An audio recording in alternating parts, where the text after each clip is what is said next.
सरदार वल्लभ भाई पटेल एक मौन योद्धा जिसने भारत को टूटने से बचाया। सरदार वल्लभ भाई पटेल यह नाम सुनते ही हमारे मन में एक सख्त, गंभीर और अनुशासित व्यक्ति की छवि उभरती है।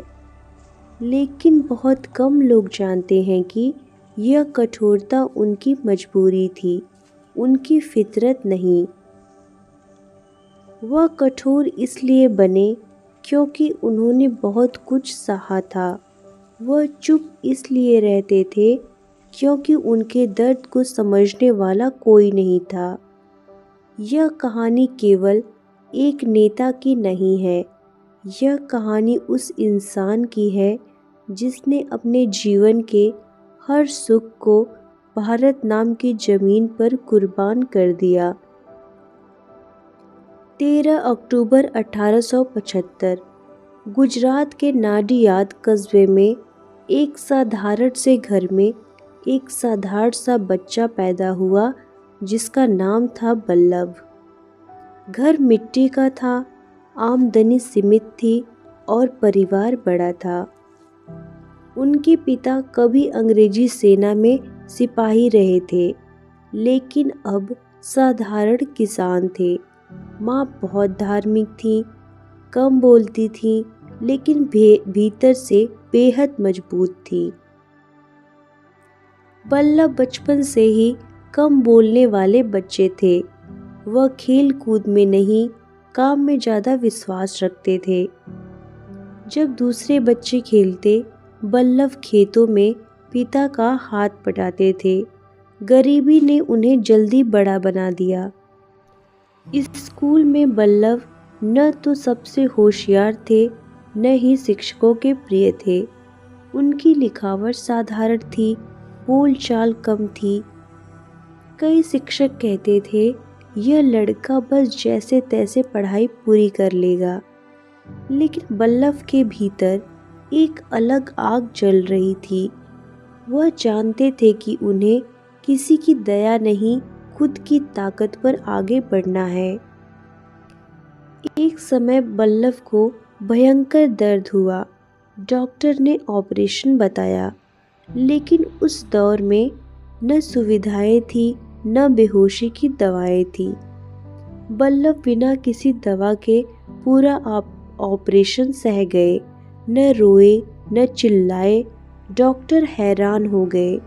यहीं से यह साफ हो गया था कि यह आदमी दर्द से नहीं डरता।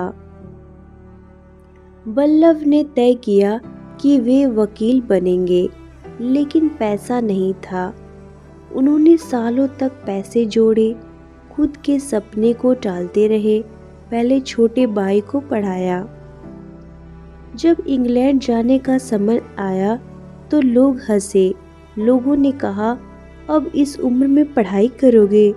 लेकिन पटेल इंग्लैंड गए, कठोर परिश्रम किया और कम समय में पढ़ाई पूरी की। फिर लौटकर भारत आए तो सबसे सफल वकीलों में गिने जाने लगे। ब्रिटिश अफसर भारतीयों को नीचा समझते थे। एक बार अदालत में एक अंग्रेज जज ने पटेल को अपमानित किया। पटेल शांत रहे, लेकिन जब बोले तो कानून की ऐसी व्याख्या की कि जज भी चुप हो गए। उस दिन के बाद अंग्रेज भी समझ गए कि यह आदमी झुकने वाला नहीं है। शुरुआत में पटेल राजनीति से दूर रहना चाहते थे। उन्हें लगता था कि आंदोलन से कुछ नहीं बदलेगा। लेकिन महात्मा गांधी से मुलाकात के बाद उनकी सोच बदल गई। खेड़ा सत्याग्रह, किसानों का दर्द देखा।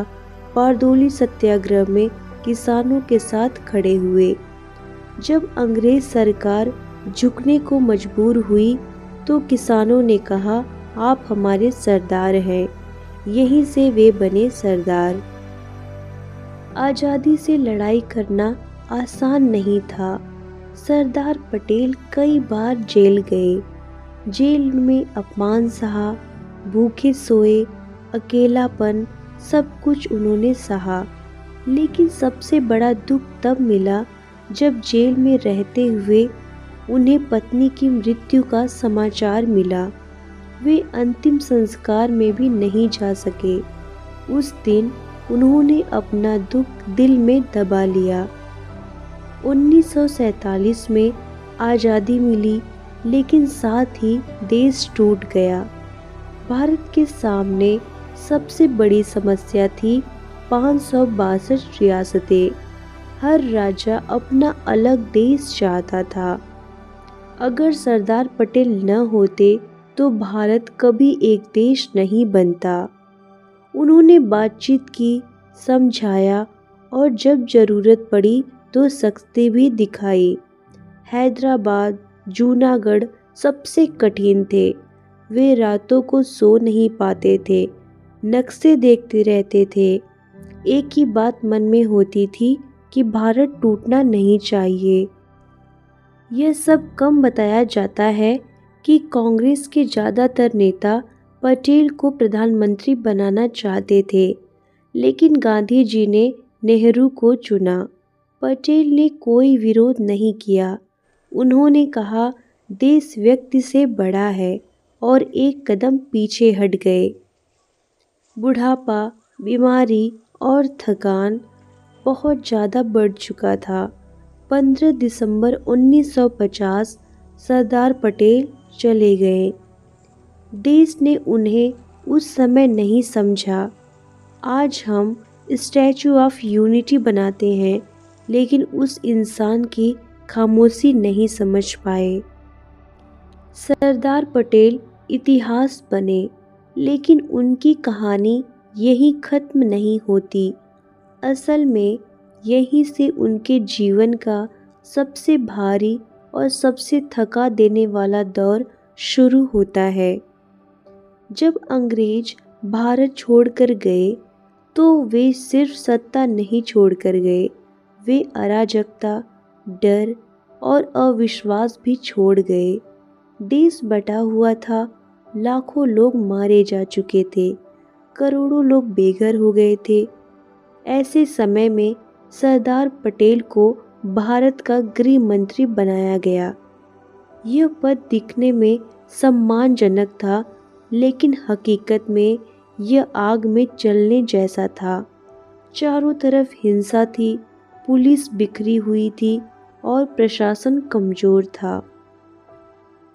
पटेल दिन रात काम करते थे। वे अफसरों से कहते थे, अगर आप देश की रक्षा नहीं कर सकते तो कुर्सी छोड़ दीजिए। उनकी सख्ती से लोग डरते थे, लेकिन व्यवस्था संभलने लगी। एक ऐसा सच जो बहुत कम बताया जाता है, वह यह है कि सरदार पटेल को केवल बाहरी दुश्मनों से नहीं लड़ना पड़ा, बल्कि अपनों से भी। कई नेता उनकी सख्ती से नाराज थे, कहते थे पटेल बहुत कठोर है, पटेल लोकतांत्रिक नहीं है। लेकिन पटेल जानते थे कि उस समय नरमी नहीं, निर्णय चाहिए। उन्होंने कहा था, जब घर जल रहा हो तब नियम नहीं, पानी चाहिए। कश्मीर का मुद्दा सरदार पटेल के लिए एक गहरा घाव था। वे चाहते थे कि कश्मीर का फैसला और सख्ती से लिया जाए, लेकिन उनकी बात नहीं मानी गई। यह बात कम लोग जानते हैं। कश्मीर को लेकर पटेल अंदर से बहुत दुखी थे। वे खुलकर कुछ नहीं कहते थे, लेकिन उनके करीबी जानते थे कि यह विषय उन्हें अंदर से खा रहा था। वे कहते थे, कुछ फैसलों का बोझ पीढ़ियां उठाती हैं। लगातार काम, तनाव और उम्र, सरदार पटेल का शरीर अब जवाब देने लगा था। डॉक्टरों ने आराम की सलाह दी, लेकिन वे कहते थे, देश अभी खड़ा नहीं हुआ है, मैं कैसे आराम करूं? वे फाइलें लेकर बिस्तर पर भी काम करते थे। उनकी आंखों में नींद कम और चिंता ज़्यादा होती थी। यह कहना कड़वा है, लेकिन सच है। आज़ादी के बाद सरदार पटेल को वह सम्मान नहीं मिला जिसके वे हकदार थे। मीडिया में उनका जिक्र कम होता था, उनके काम दिखाई नहीं देते थे, वे मंचों पर नहीं बोलते थे, इसलिए लोग उन्हें भूलने लगे। लेकिन उन्होंने कभी शिकायत नहीं की। उनका मानना था, काम बोलेगा, नाम नहीं। अपने अंतिम दिनों में सरदार पटेल बहुत कम लोगों से मिलते थे। वे अक्सर खामोश रहते थे। उनके चेहरे पर थकान साफ दिखाई देती थी। एक बार उन्होंने कहा, मैंने जीवन भर देश को जोड़ने की कोशिश की, काश लोग भी एक दूसरे को जोड़ना सीखें। यह उनके दिल की बात थी। 15 दिसंबर 1950 भारत ने अपने मजबूत स्तंभों में से एक खो दिया। न कोई बड़ा शोर, न कोई भव्य विदाई। सरदार पटेल चुपचाप चले गए, जैसे वे पूरी जिंदगी चुपचाप काम करते रहे। उस दिन देश ने यह नहीं समझा कि उसने क्या खो दिया। साल बीतते गए, भारत आगे बढ़ता गया। तब जाकर लोगों को एहसास हुआ कि अगर सरदार पटेल न होते तो शायद भारत आज यह भारत नहीं होता। स्टैचू ऑफ यूनिटी केवल एक मूर्ति नहीं है, यह उस त्याग की निशानी है जो कभी कैमरों में नहीं आया। सरदार पटेल हमें यह सिखाते हैं कि चुप रहकर भी इतिहास बदला जा सकता है। शक्ति क्रूरता नहीं होती और देश सेवा तालियों की मोहताज नहीं होती। उन्होंने कभी नहीं पूछा मुझे क्या मिलेगा, उन्होंने सिर्फ सोचा देश कैसे बचेगा। अगर आप आज इस वीडियो को देख रहे हैं तो एक पल रुकिए और सोचिए, क्या हम उस इंसान के बलिदान के योग्य हैं जिसने अपनी खुशियाँ, अपना परिवार, अपना आराम सब कुछ भारत को दे दिया। सरदार पटेल एक नेता नहीं थे, वे भारत की रीढ़ थे। कुछ लोग देश के लिए लड़ते हैं और कुछ लोग देश बनाते हैं। सरदार पटेल देश बनाने वालों में से थे।